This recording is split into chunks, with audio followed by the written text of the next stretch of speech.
नमस्कार, मैं हूं आपके साथ कौशकी और आपका हमारे चैनल आवाज़ इंडिया लाइव में स्वागत है। लेटेस्ट खबरों को सबसे पहले देखने के लिए हमारे चैनल को सब्सक्राइब करें। खबरें पसंद आने पर लाइक, शेयर और कमेंट करना ना भूलें। चलते हैं अगली खबर की ओर। अगली खबर उत्तर प्रदेश के जनपद फिरोजाबाद से आ रही है। आपको बता दें कि टुंडला विधानसभा क्षेत्र में उपचुनाव का प्रचार करने के लिए फिरोजाबाद राष्ट्रीय राजमार्ग के निकट बसपा प्रत्याशी के समर्थन में पहुंचे बहुजन समाज पार्टी के राष्ट्रीय महासचिव व सांसद राज्यसभा सतीश चंद्र मिश्रा ने गुंडागर्दी एवं नौकरियों के मुद्दों पर पिछली एवं वर्तमान सरकार को घेरा। उन्होंने सपा और भाजपा पर जमकर हमला बोला।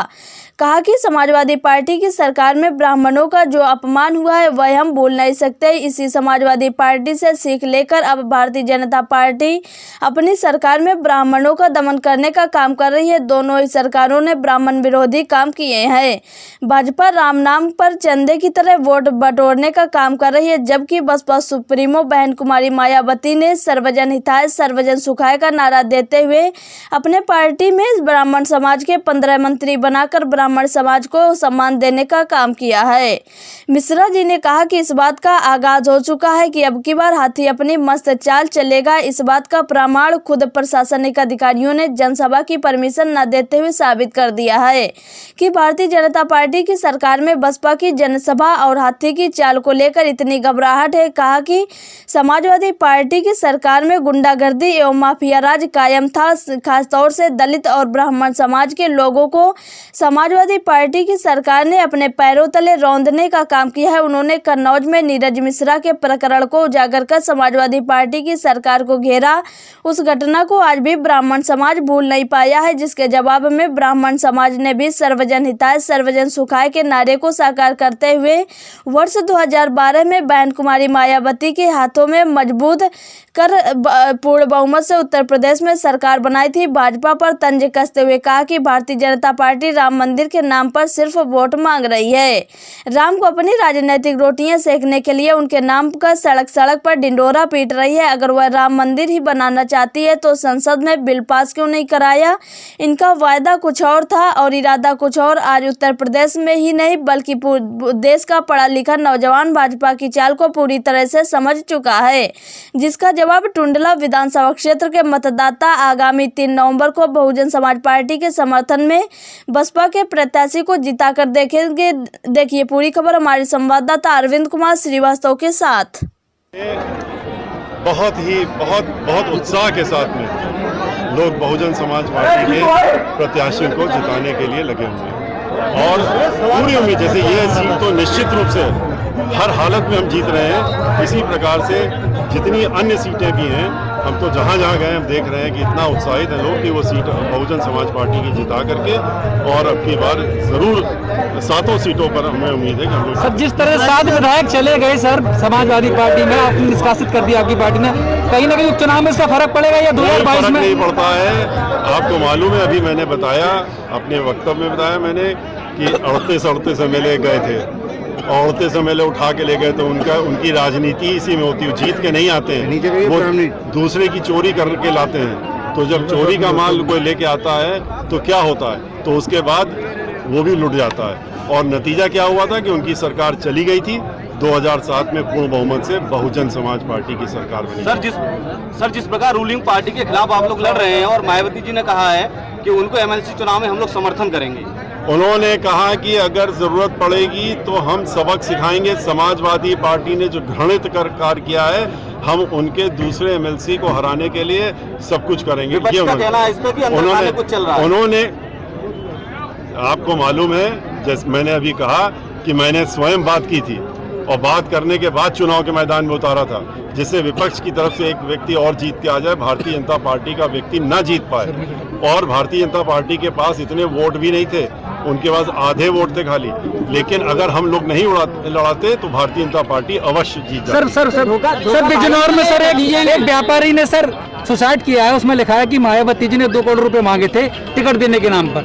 सर पार्टी का राज हो, ये जो एक ही तरह का हाल चल रहा है और उसमें उन्हीं को प्रताड़ित करने के लिए उन्हीं के ऊपर मुकदमा दर्ज कर दिया जाता है जो लोग इसमें जो प्रताड़ित हैं, जो पीड़ित हैं, उन्हीं के ऊपर मुकदमा कर दिया था। इसलिए भाइयों, आपसे हमारा अनुरोध है कि आप लोग इस मौके पर आप ये ध्यान रखिए कि इस मौके पर आप खास तौर से अपने वोट को संभाल के रखिए और ये देखिए कि वोट आपका जो है वो कहां पड़ रहा है।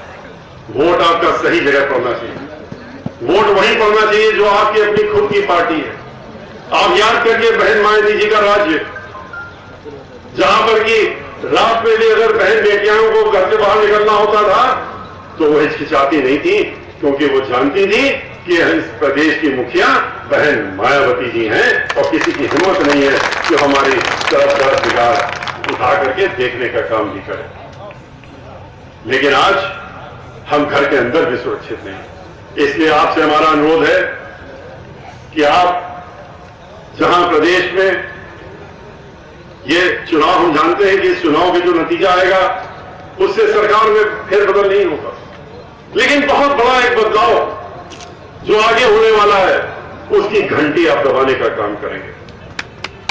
आप जैसे ही हाथी चुनाव चिन्ह पे अपनी बटन दबाएंगे और बटन दबा करके आप श्री संजीव चक जी को चुनाव जिता करके भेजने का काम करेंगे, तो उससे पूरे 2022 में जो एक साल बाद चुनाव, एक ही साल रह गया है, एक साल के बाद जो चुनाव होने वाला है उसके में क्या नतीजे आने वाले हैं उसका आगाज आप पूरे प्रदेश के लोगों को देने का काम करेंगे और सबका हौसला बढ़ाने का काम करेंगे। इसलिए आने वाली 3 तारीख में ज्यादा समय नहीं, सिर्फ 5 दिन का समय बचा, गिनती के 5 दिन। ये 5 दिन आप अपने लिए निकाल लीजिए। जैसा कि हमारे भाई संजीव चक ने कहा, बहुत ही सही बात कही उन्होंने कहा मैं प्रत्याशी नहीं हूं। आप में से जितने लोग बैठे हैं आप सब प्रत्याशी हैं। आप अपने को प्रत्याशी मान करके चलिए। जब आप अपने को प्रत्याशी मान लेंगे तो आप खुद ऐसी तैयारी करेंगे अपने लिए जिससे कि योजनाएं बनाएंगे, अपने रिश्तेदार, नातेदार, भाइयों बहनों के बीच में जाएंगे और उनसे अनुरोध करेंगे, इन सब बातों को बताएंगे और कहेंगे कि आप बहुजन समाज पार्टी का करा। उसी तरह से मैं कहना चाहता हूं, यहाँ पर काफी लोग बैठे हुए हैं, बहुत सारे हमारे नौजवान यहाँ पर खड़े हैं, तो शायद 64 अज्ञात में होने के कारण सामने मंच पर नहीं आ रहे हैं। सब लोगों के मन में पीड़ा है कि हम लोगों के समाज का इतना अपमान जितना सन 2020 में हो रहा है, भारतीय जनता पार्टी की सरकार में हो रहा है, कभी नहीं हुआ। हरिद्वार दुबे जी राज्यसभा में नामांकन करने जाते हैं और नामांकन पत्र जैसे ही दस्तखत करके खड़े होते हैं, ब्राह्मण उनके लिए ससुरे हो जाते हैं। स्वतंत्र देव सिंह, जिसकी कल तक कोई हैसियत नहीं थी, आज उत्तर प्रदेश में भारतीय जनता पार्टी का राष्ट्रीय प्रदेश अध्यक्ष बन गया, तो वहां पर मंच पर खड़ा होकर के कहता है क्या ये चिराग पासवान, उनका लड़का है उपाध्याय जी का, चिराग जी पासवान हो गए और एक बार नहीं 3 बार चिराग पासवान कहकर के हमारे समाज को अपमानित करने का काम किया था। आदरणीय बहन कुमारी माधवी की बहुत सारे लोगों ने प्रेस कॉन्फ्रेंस देखी होगी आज। आदरणीय बहन जी ने कहा है कि पंडित श्री सतीश चंद्र मिश्रा जी की बातों को न सुनना पूरे के पूरे ब्राह्मण समाज के लोगों का अपमान किया जाना है। मैं आप सबसे कहना चाहता हूं कि संजीव चक जी का चुनाव 100 घंटे बाद है, मात्र 100 घंटे बाद आपको संजीव चक जी के पक्ष में मतदान करना है। लेकिन जितने लोग यहाँ पर खड़े बैठे हैं, मैं सबका आह्वान करता हूँ, पंजाब संजीव चक आज से तो पूरे संदेश पूरे दुनिया विधानसभा में कि हम सब लोगों ने ये तय कर लिया है कि 3 नवंबर के चुनाव में अपने भाई संजीव चक को विधानसभा पहुंचाने का काम करेंगे। इसके अलावा हमें और कोई बात को समझ नहीं रहेगी। सब बीतता जा रहा है, कुछ नहीं बच रहा। अनुरोध करता हूं कि आप लोग आने वाली 3 तारीख को हाथी के सामने वाले बटन को जोरदारी से दबाइएगा और जोरदारी से दबा के रखिएगा, छोड़िएगा नहीं, तब तक दबाए रखिएगा जब तक कि हाथी की चिंगार जो बाहर कमरे में जितने लोग हों सबको सुनाई न दे जाए कि अब हाथी आ गया है और अब हाथी ही आने वाला है।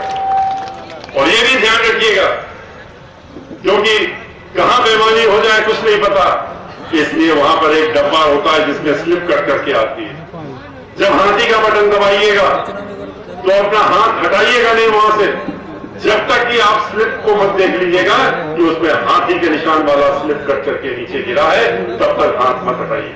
अगर किसी और के चिन्ह का स्लिप करता है तो उसी समय शोर मचाइएगा और बटन दबाए रखिएगा जब तक कि वहां का अधिकारी आकर के अब उस चीज को नोट ना करे और डब्बे को खोलने का काम करे, तब तक आप अपना हाथ मत उठाइए। बहुत चौकन्ना रहना पड़ेगा इस चुनाव में, क्योंकि अब आपकी जीत निश्चित है। आप अपनी जीत निश्चित कर चुके हैं। हमारे साथ ऐसे ऐसे साथी लोग आ गए हैं जो हमसे पहले कहीं अलग थे, लेकिन वो सब मिलकर के इस समय हम लोगों के साथ धीरे धीरे जुड़ गए और जुड़ने के बाद उन्होंने तय कर लिया है कि हम टुंडला की सीट को अब की बात बहुजन समाज पार्टी को जितवा करके ही यहां से दम लेंगे और यहां से विदाई लेंगे। इसलिए आप लोग भी उसमें अपना योगदान पूरा देने का काम करिएगा। 100 रुपए देना चाहेंगे तो 100 रुपए देंगे, 10 रुपए देना चाहेंगे तो 10 रुपए देंगे, ये उनकी मर्जी पर है। क्यों?